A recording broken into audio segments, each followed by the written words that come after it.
İnvestisiya mühitində müşahidə olunan canlanma iqtisadi fəallığın genişlənməsi ilə paralel şəkildə davam edib. Vəsaitlərin yönəldiyi sahələr regionda infrastrukturun yenilənməsinə imkan yaradıb.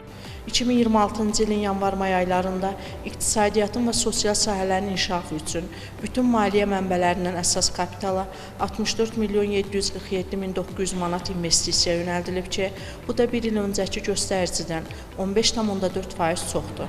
İstifadə olunmuş investisiyanın 23 milyon 9500 manatı və ya 35,6% məhsul istehsalı sahələrinə, 12 milyon 843 min manatı və ya 19,8% xidmət sahələrinə, 28 milyon 895 min 400 manatı və ya 44,6% isə yaşayış evlərinin tikintisinə sərf olunmuşdur.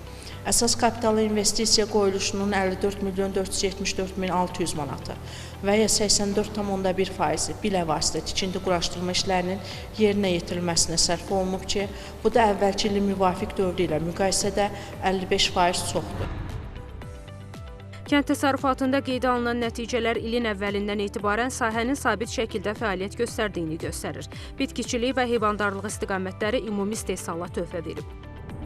Cari ilin yanvar-may aylarında Muxtar Respublikada 92 milyon 311 min 900 manatlıq kənd təsərrüfatı məhsulu istehsal olunmuşdu ki, bunun da 9 milyon 203 min 700 manatı bitkiçilik sahəsi üzrə, 83 milyon 108 min 200 manatı isə heyvandarlıq sahəsi üzrə olmuşdu.